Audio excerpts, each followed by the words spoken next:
So, Tay, I heard Adam Silver's talking about too many threes, man. Yeah, that's what the conversation is. I mean, I think he's a little right to be talking about this. Colin Cowherd, shout out to him. He asked him the questions, and, Adam had to respond. So we'll take a listen to what he had to say right here.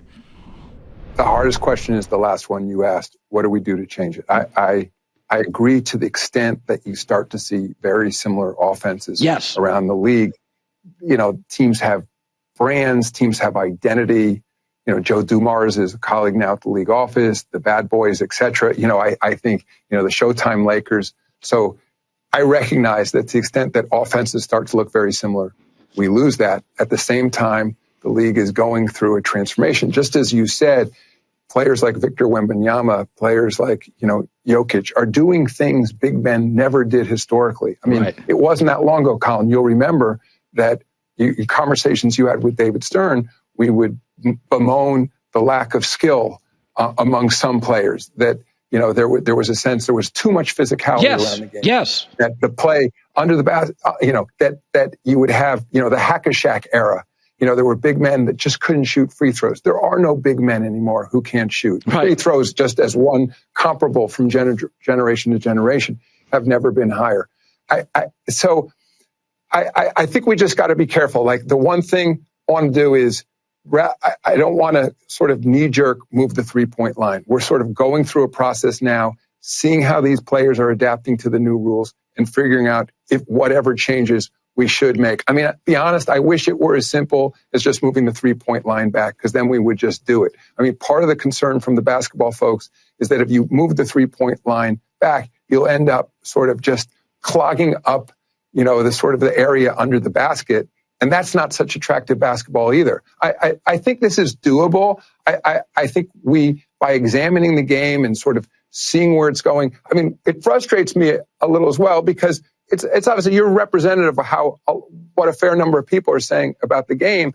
And I watch it night in, night out. And we're seeing some of the most incredible athleticism and skill in the history of this league. Again, Victor Wembanyama. But I think you're also saying, too, that if we move the three-point line back and what we ended up with was Victor Wembanyama standing under the basket the whole time and just waiting to dunk, that wouldn't be interesting either. Right. So one, I assure you, we are on it. I think it's a very fixable issue. I mean, we've gone from, I always tell the story, like Bob Cousy, who, I don't know, he's around 95 years old, still stays in touch with me.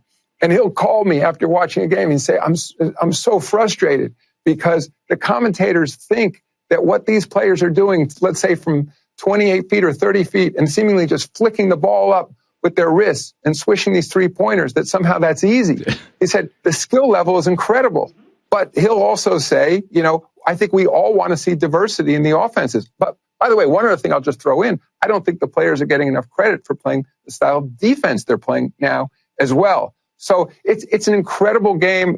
I know you love the game. It's, the number one participation sport in the United States. You mentioned Caitlin Clark. It's incredible to see what the women are now doing on the floor and the amount of young girls who are playing this game. So as stewards of the game, Joe Dumars leads our competition committee here. We will tweak it. We will correct those issues.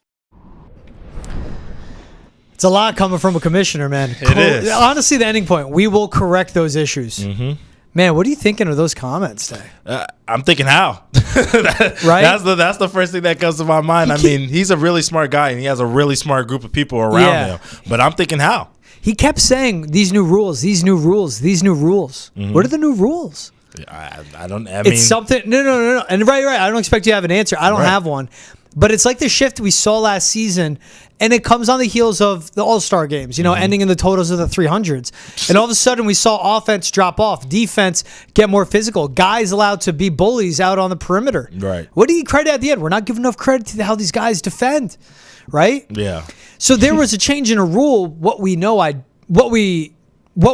it, I'm not sure. Right. But there's like Adam Silver making phone calls, and rules can be made without it being in a book. It just holds a whistle and it wears zebra stripes. You know what I'm saying? It's, hey, you got to officiate the game this way. We got to drive it now more. I'm interested what Adam Silver says with the rules, but, man, that was long. He went 3+ minutes on how to fix it because he knows it's serious. Yeah. And as we're in the time of the NBA ratings and as we're in the time of the style we're watching. Victor Wembanyama literally doubled his output for 3-point shots and made field goals from his rookie to his sophomore year. Nikola Jokic pretty much doing the same thing. When you look at the top shooters in the NBA, from 3, percentage-wise, Sabonis, Jokic, Karl Anthony Towns. Those are 3 of the top 6. Now, Cat, that's been his game. But those are 3 bigs, 3 centers within your top 6, right? Right. And especially Nikola Jokic. And credit to him, Tay. He's like, bro, I'm tired, man. I've been getting beat up down there. I got all these scratches on me. I'm just going to start shooting this damn thing. I'm not going to care. Yeah. And he's adapted that to his game. But then all of a sudden, when you just see it, it's up and down. It's 3-point shots. When you compare it to what we saw over this summer with the Olympics, that's basketball, man. That's versatility in games. It's different styles. It's playing half court. It's playing full court. It's shooting. It's attacking the rim. It's set pieces. It's everything you want. I'm interested. Adam Silver and Pat, he's passionate about that, Tay. That raises my antenna, man. Yeah, and I think it should raise your antenna. My only issue is like, I think it's going to fix itself. You know what I mean? I don't think that the league should intervene at all. To be honest with you, I don't think Adam Silver or the NBA should do anything with the game. Yeah. The game has ebbs and flows. There was times where people were shooting way too many mid-range jumpers, and it was inefficient, and it was crazy. Dudes were shooting over everybody, and there were some teams that had success with it, a.k.a. the Lakers, Kobe Bryant, you know what I mean, Carmelo, wherever he was, the Knicks, Nuggets, right? But there were some teams that did it, and it was extremely ugly and extremely inefficient, right? Yeah. They didn't win games.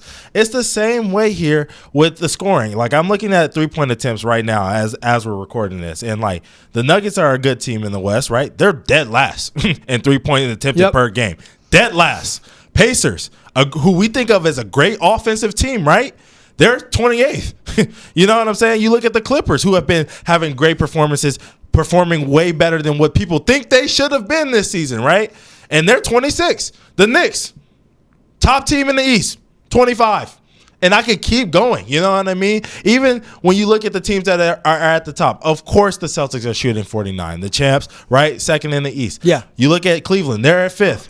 Great, 100%. But then you go over to the Western Conference and you look at the Thunder, they're at 11th. You know what I'm saying? They're only shooting, how many is it? 38 a game. You know what I mean? Compared to the 49 that the Celtics are shooting. I think that at first, at the beginning of the season, right, everyone saw what the Celtics did, and they were like, hey, we got to compete with that. We got to shoot. Shoot it 8 times, because that's the way to win, right? It's a copycat league. Yeah. But now as teams are starting to find their identity, noticing, hey, shooting as many threes doesn't work for us. We have Russell Westbrook. You know what I mean? We have Jokic, who's a good 3-point shooter, but he's not a great 3-point shooter. That doesn't work for us. Let's go back to what works for us. And now you see the Denver Nuggets climbing up the standings, being last in 3-point attempts because they're figuring out their own game. I think we got a little too early to the, hey, too many threes. Yeah. And at the beginning of the season, people are watching. But as we go over to the end of the season, and the season gets towards the middle at least, people stop paying attention and they just start spouting stuff on Twitter saying, oh, these teams are shooting too many threes, but they're box score warriors. Go watch the games. Some of these teams are good at it and some of them are not. Yeah. You even look at, like, Celtics won. Bulls, Hornets, Warriors, 2, 3, 4. The Nets, what are they, 8th in the NBA in 3-point attempts? Yeah. They're ass. It's bad. Yeah. So that's where it goes. And that's where I agree with the game will correct itself. They'll like moving the 3-point line back or adding a 4-point line. Like, all right, good for Dame, good for Steph. Like, go have fun with that. But like, no. Because that is like basketball has been basketball. Maybe bring hand checking back. Yeah. As the NBA did quietly, I believe, allowing them to defend beyond the perimeter. Bring that back as well. Like if it's just simple in a rule like that.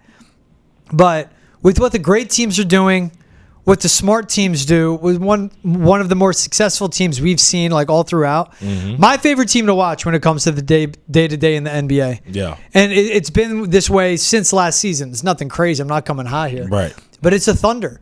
And they have so many multiples. They have multiple ball handlers, multiple shooters, multiple scorers. And it's not all threes. Yeah. SGA was a merchant around the rim. Now he's bringing in that 3-point shot. But Jay Will, J Dub, Isaiah Joe, all these guys they got, how to fill out that team. It's finding shots and it's good looks. Yeah. I think the best point that you make, though, is look at the Nuggets and look at what they're doing. Look at the Clippers. Look at the Lakers, playoff teams. Right. Those are 3 of the 5 Bottom in the league in 3-point attempts. Right. And they're in the postseason look. So we'll see. Yeah, whenever I hear just move the 3-point line back, stop it. And then you hear people going, well, I'd rather watch college basketball than the NBA. It's a better product. Look, I love college basketball. I love watching basketball, period. Yeah. You're not going to watch, you do not prefer to watch Xavier against Villanova, final score 74-72. You do not prefer that. No one does. Yeah, no one does. You don't prefer Duke UCLA, final score 81-7. You do not. Stop lying to yourself. Rock fights, man. Rock fights.